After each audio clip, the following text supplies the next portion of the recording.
So the talk today is part of a series of 3 talks on smart contract upgradability. So before we tackle smart contract upgradability, we need to understand better how Ethereum virtual machine storage is organized and how it was designed. And Catalin will explain it better why it is important to understand what is behind the scenes in EVM when related to storage. So, this being said, please, Catalin, I'll pass the mic to you so you can share a screen. Right.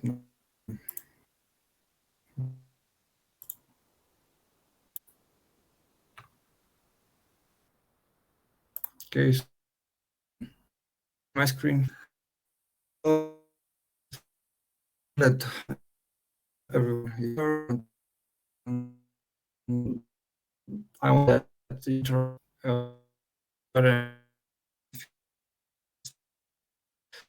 to make, but too technical. So I want to offer, if you're developers, probably I want to offer some useful informations about maybe some things that you will study more in more separately. So now let's start before so the subject is the Ethereum virtual machine storage explained. The first of all, I think this is the key of advanced solidity development.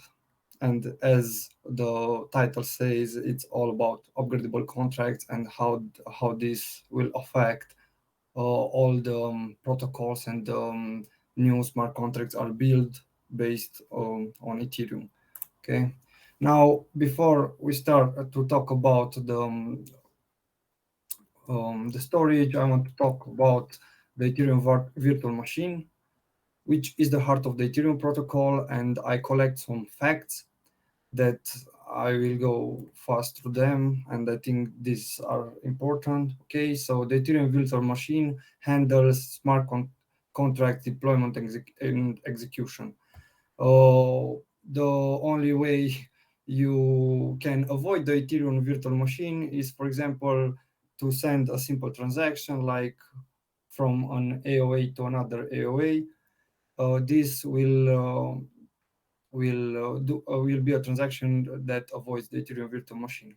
Now, um, as you know, Ethereum virtual machine runs on the Ethereum blockchain, and this makes it a global decentralized computer. And the EVM is a Gvasi Turing complete machine as a state machine. And why it's Gvasi? Because it's solving the halting problem. How it's solving the halting problem? As you know, a blockchain it's composed by blocks, which means it have a gas limit. A block have a gas limit, and the fact that blocks have a gas limit solve the halting problem, which means the halting problem is when a process is executed to it takes time, like infinite time, to be executed. As you know, this is possible in blockchains because transactions are limited by gas limit. So the halting problem on MVM is solved basically just because we use gas limits through blocks. Now, the architecture of the VM is stack-based. That means it's storing all in-memory values on a stack, and it works with word size of 256 bits. This was chosen to be because it's the optimal version for hashes and for elliptic curve encryption. I don't know why. Okay, now we have to talk a bit about the transactions. As I said, the only transactions when you don't use EVM, it's AOA to AOA. This is a basic transaction. Probably you know it have the nonce, gas price, gas limit, but we have to pay attention to this parameter 2 and this parameter data, which changed everything based on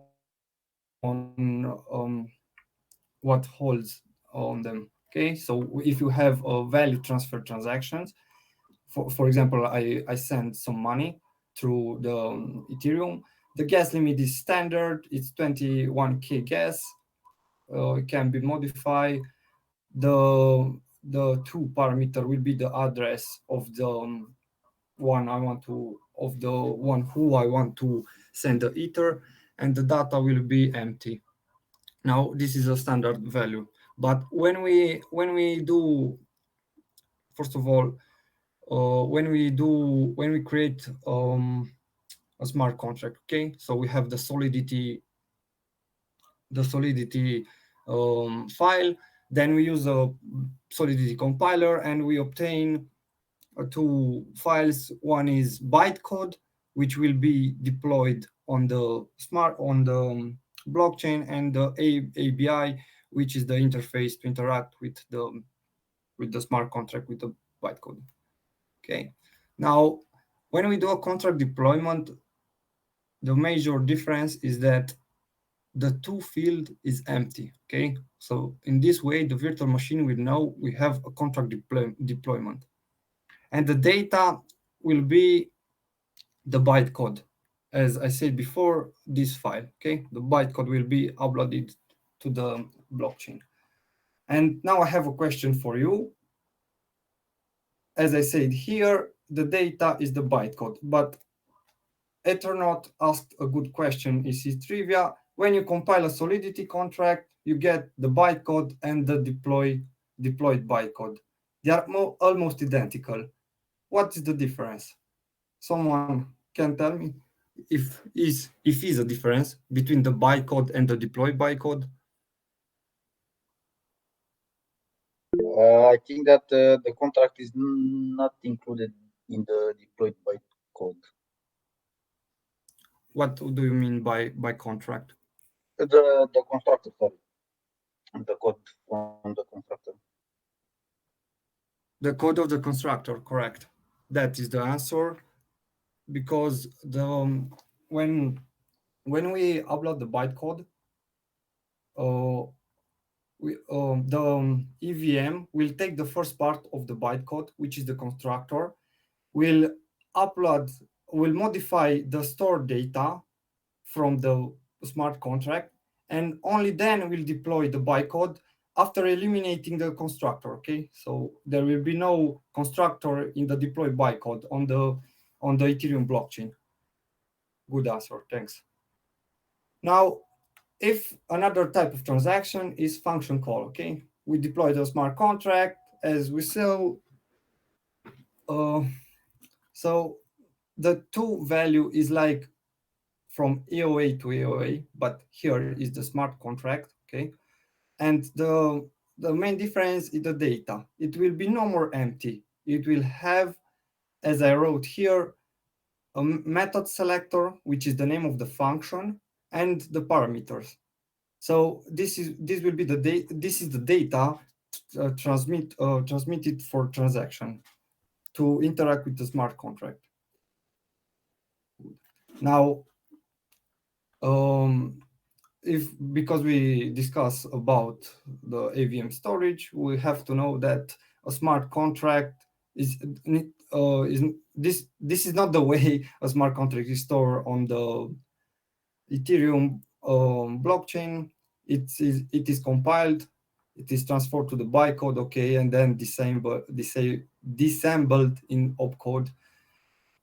Now, the opcode is the part when the things get rough. Okay, so it's very important to know some aspects. Each opcode have a price. Each bytecode here, it have a price. As you can see here, the storage is very expensive. It costs close to 20K to store a value, 5K to update one. But as you can see here, if we want to sum two numbers, it's very cheap. It's just electric gas. But if you want to know the balance, it costs 400 gas. So it's important to know what we should store on the smart contract, what we should emit as events, and this will make this is the first step to observe how a smart contract can be optimized for the gas consumption. Okay. Now, if you want to deep dive more in the opcode, because is rough, I recommend this YouTube channel, Ethereum Engineering Group. These are the guys from the consensus, and they have a YouTube video. This is the video from Solidity to bytecode memory and the storage. It's close to 2 hours, and it's only about opcodes, and it's a bit hard to follow. But if you take time to watch, I think this will help you as a developer. Good. Now, how is the structure of the EVM storage? Okay, we have the non-volatile part, which is the which have the bytecode and the storage, and the volatile part. Probably you know the memory will hold temporary data. For example, when you call a function, you can send an array that will be memory. I think it happened to you. This will be stored here. Okay. Then when the transaction is over, it will be deleted from the memory because it's volatile, as you know. Okay.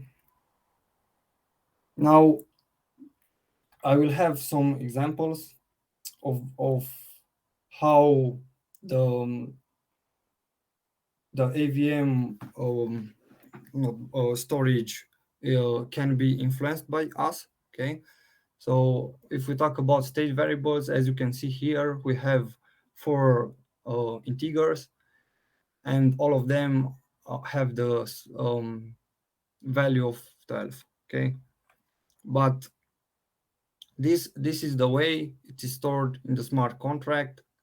As you can see, there are 4 values. Why there are 4 values? Because in the stack, each variable, each slot will be represented by 32 bytes. Okay, so uint 256 is the exact 32 bytes. This means it will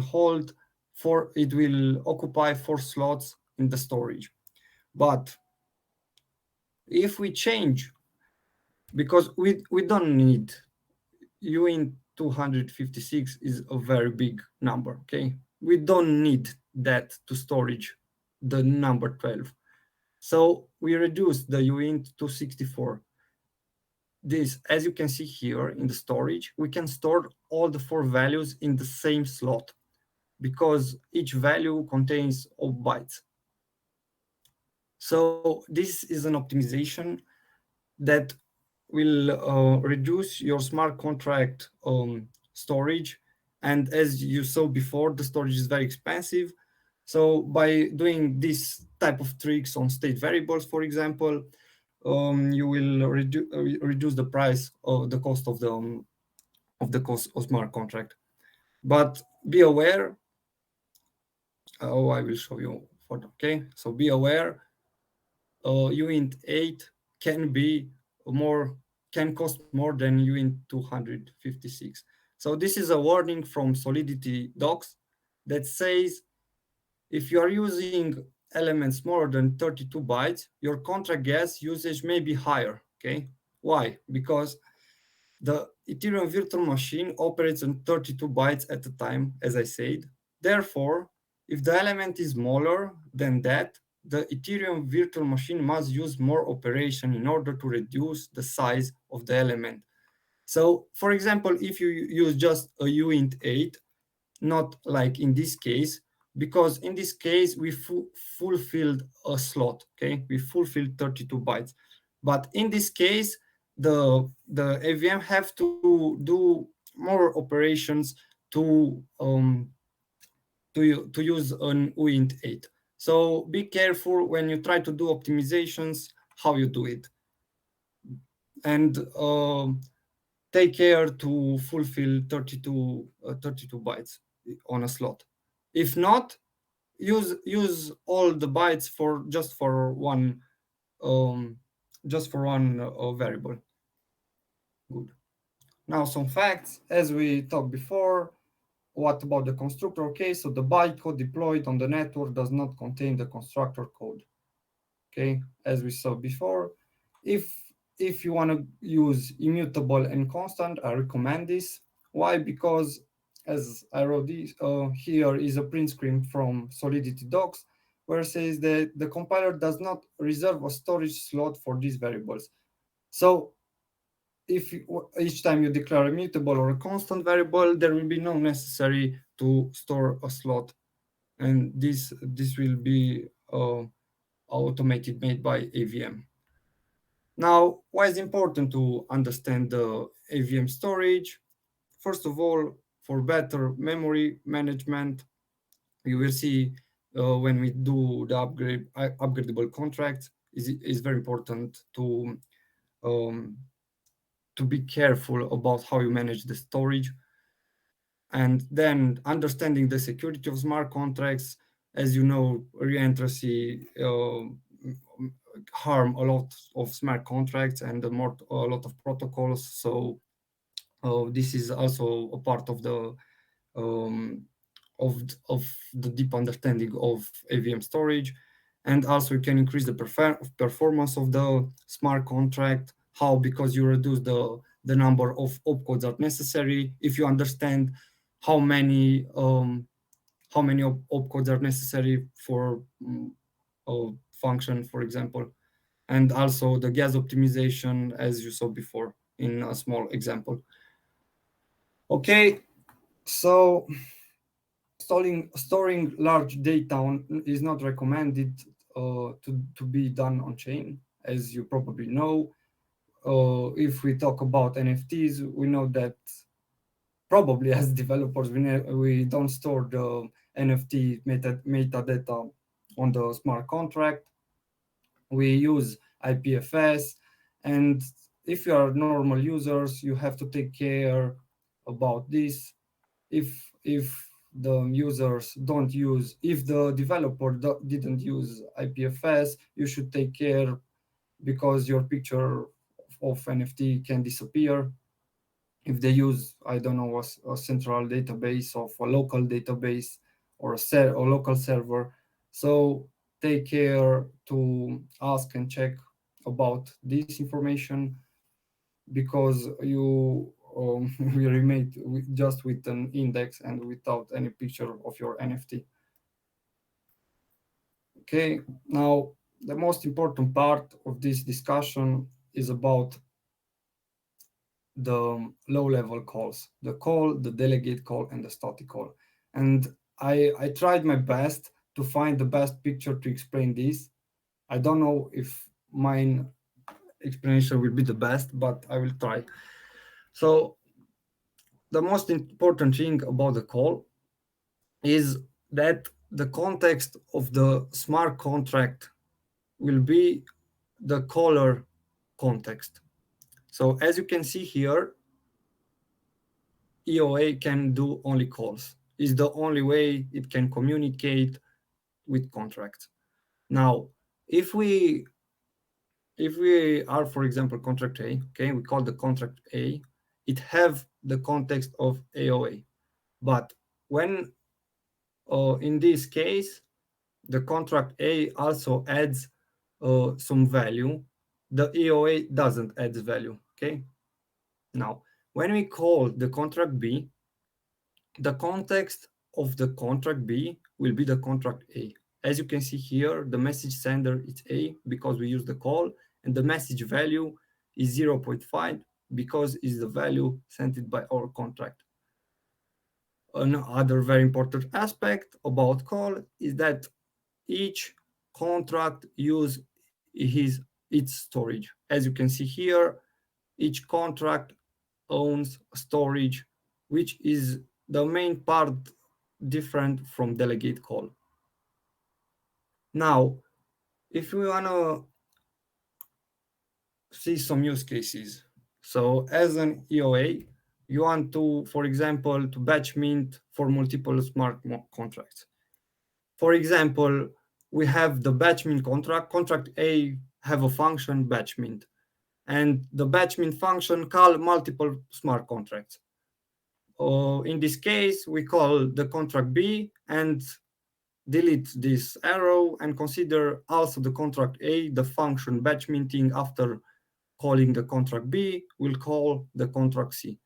And like this, we have a batch mint function that will call contract B and contract C.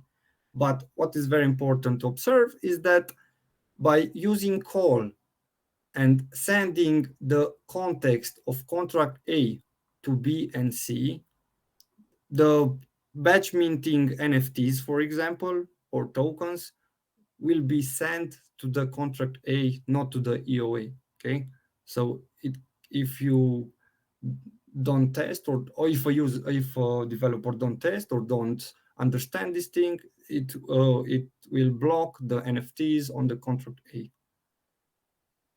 Another use cases, for example, EOA, you want to do a reentrancy attack.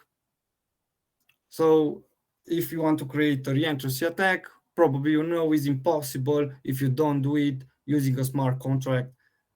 Basically, a reentrancy attack is a smart contract that attacks another smart contract, and it change its state, but not how the smart contract would expect to do. So this is a use case like for white hacking, not for stealing money. Okay. Now, as a smart contract, you want to change the state of another smart contract.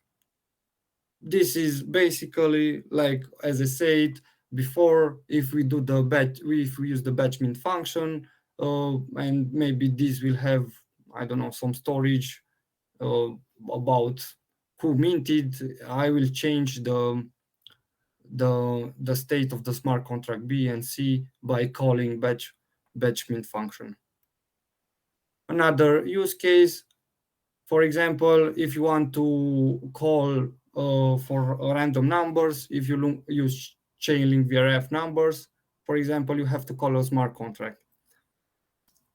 Like this, we have the contract A, we have a function to give us a random number, then we have to call the smart contract from chain-link. So it's necessary to communicate with another smart contract. And this is very useful for advanced Solidity smart contracts that have that communicate with another protocols and so on. Now, if we talk about delegate call, the major difference is that the context of the, now, for example, we are contract B, okay, and we use a delegate call. The context of contract C will not be the contract B, will be the contract A, because delegate call doesn't hold the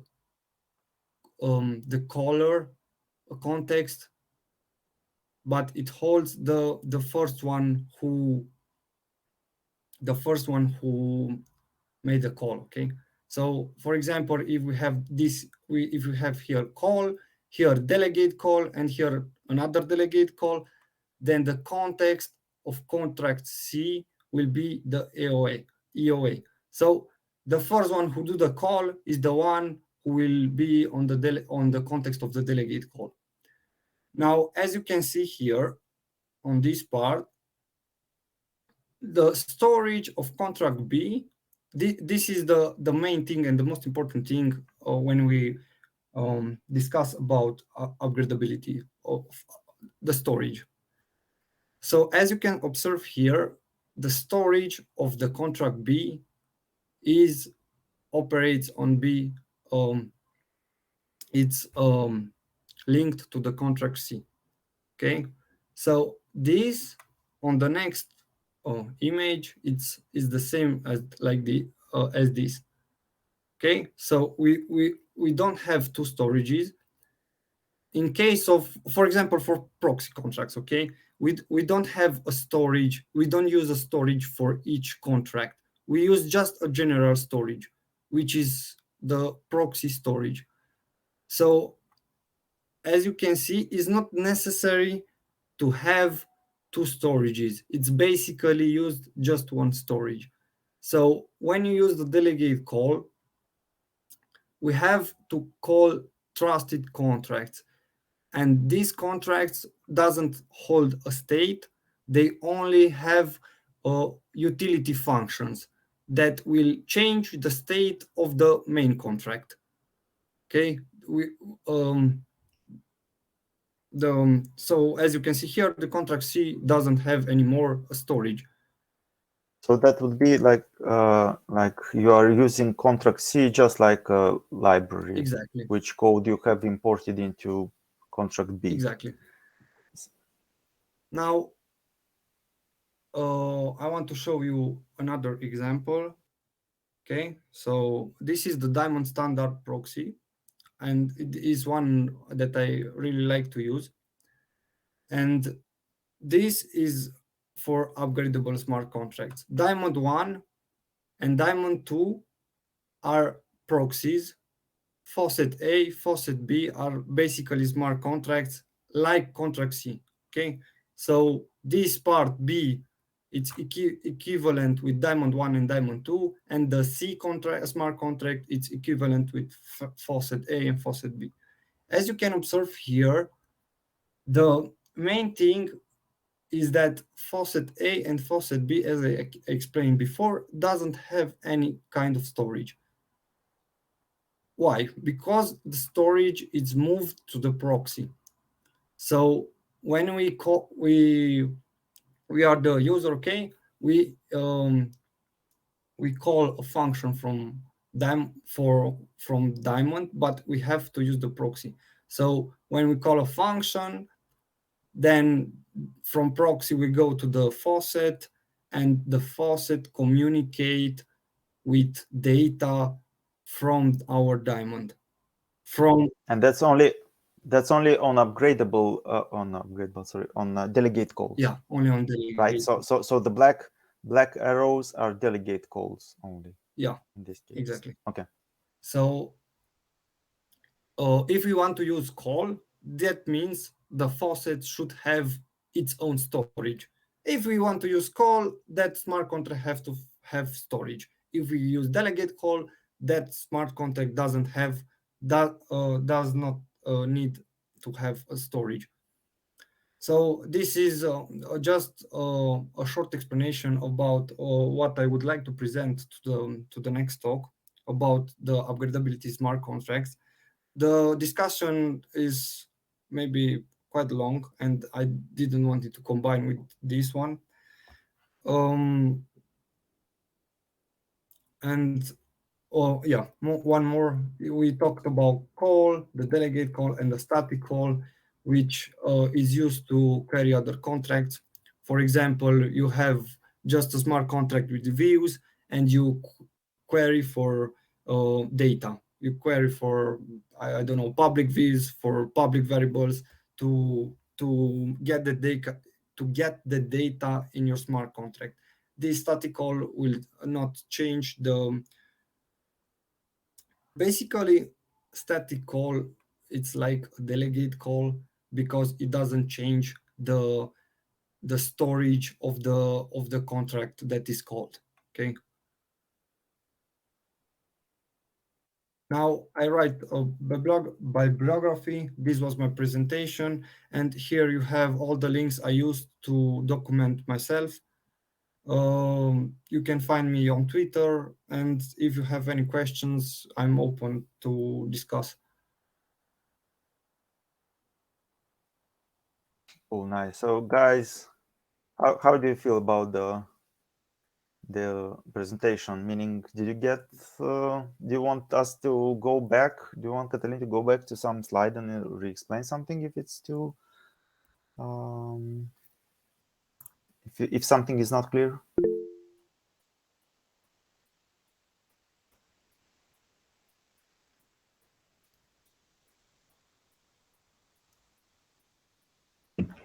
Thank you so much, Catalin, for this presentation. It was pretty clear for me.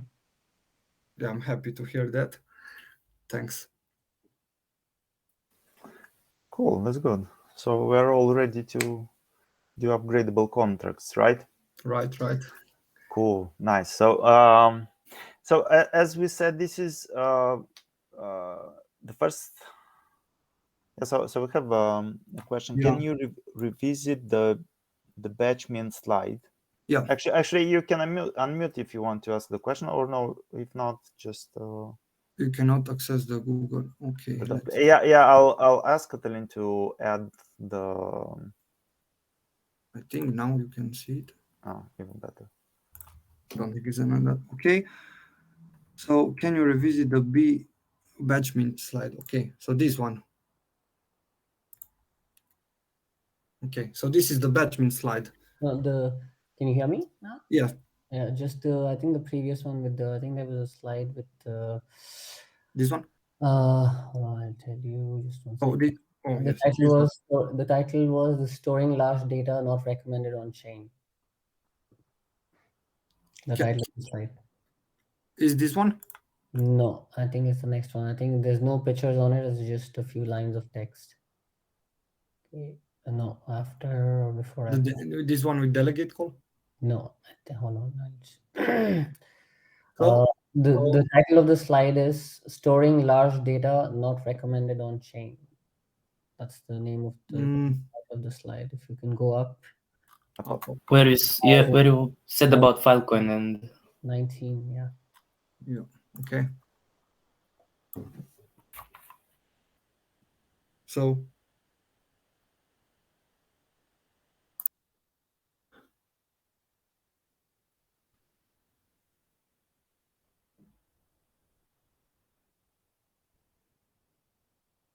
which is the question?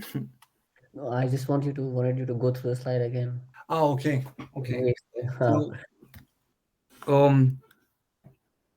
what I wanted to say here is that users, I think all users I talk, they thought the NFTs are on the blockchain, like purely on the blockchain. That picture is on the blockchain. So you probably know to store a picture on the Ethereum blockchain costs like $50,000 or something like this. Because we made the calculation. I think there was a presentation. The presentation we had with the IPFS, we calculated at that time at that price of Ether. If you want to store 1 megabyte of JPEG, you would have had to pay about $50,000. I think Ether was $3,000 at that time, or I think even less, 1,600 or so. So we even run a test and actually, yeah. So yeah, I'll let Catalin. Just to one note that I have is that some NFTs that are, I know, generative NFTs and so on, they do not store necessarily JPEG formats or PNG formats. They actually store, for example, SVG, and that does not need as much storage. So you can draw something within an SVG, which occupies a lot less space than an JPEG. But generically, I think the statement on this slide is correct. So this is the usual practice. Probably 90% of people just store it on IPFS. But sorry, Catalin, so I hijacked your I want to say just that. So the smart contract, for example, you mint a monkey. I don't know how they are named. That NFT collection with apes. Expensive monkeys. Okay, apes. Okay, so for example, exactly bored apes. So when you mint a bored ape, you basically buy an index on the blockchain. You don't buy it's truly an NFT, but it's just an index, a link to the IPFS, best case IPFS, where the picture is stored. It's not stored on the blockchain. and I saw a lot of users have this confusion. Why is not stored on blockchain? And that's why it's very expensive to store it on the blockchain. So I wrote this note because it happened the developers to not store the data, the images on the IPFS. As I saw here, as I wrote here, they stored, for example, on a local database. So your link from the smart contract will point to their database, and it works fine until they close the server or until they delete the database, and you will remain just with an empty link or just with an index on a smart contract, not with an NFT. The right path is to be stored on a PFS. This will confer more safety to your NFT. And you have to make sure that the IPFS is synced on enough nodes, because even IPFS does not guarantee permanent storage if the nodes choose to delete that data. So yeah, exactly. So if you buy an NFT, you probably want to also make sure you have an IPFS server.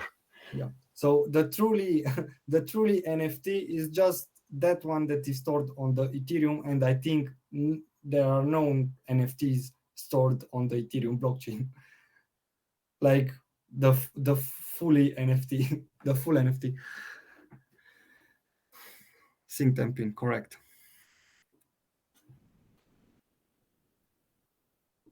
Thank you. You're welcome.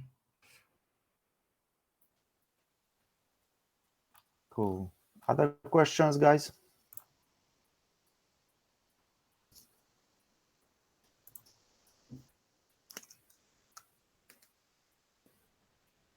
Okay, cool. So again, as I said, this is part 1 of a 3-part series.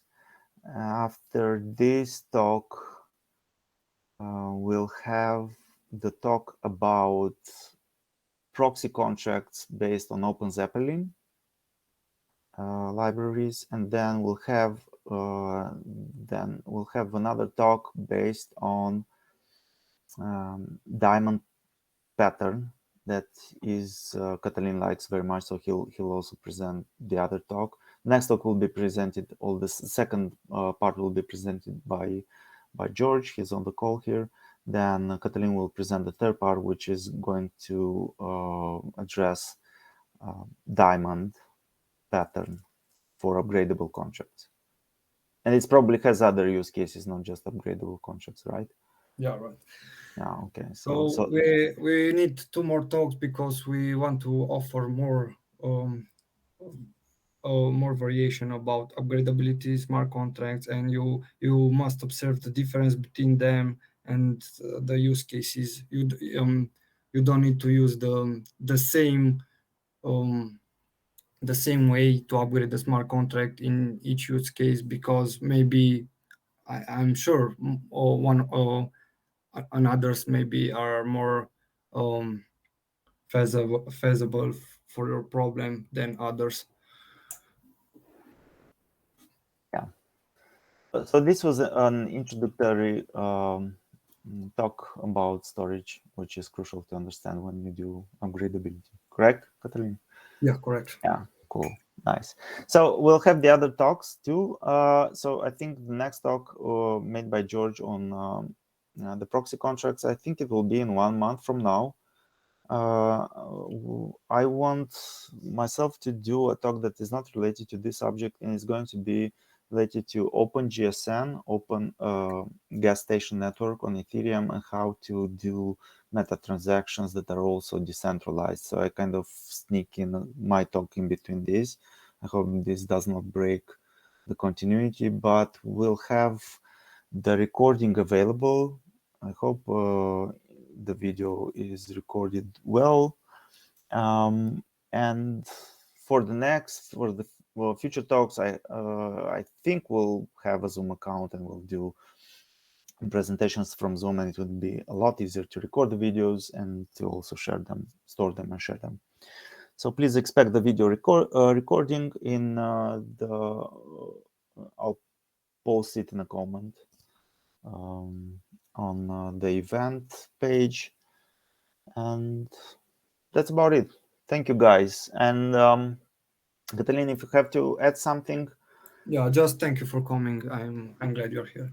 Do you want to give your? I helped you.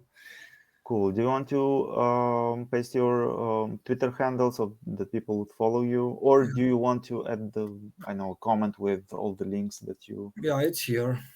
Okay. So maybe I put it also in. wrote some Medium articles. Yeah. So also follow Catalin's. Yeah, about writing. ChatGPT, for example, if you want to use AI, you can see here how I tested, and then if you want to do internal audits, I think this is the most read one. Also about the diamond standard explanation and what we talked together today. So these are my articles. If you're interested, also if you want to write me something, write me on Twitter. I'm glad to help you with information. No, that's all. Thanks.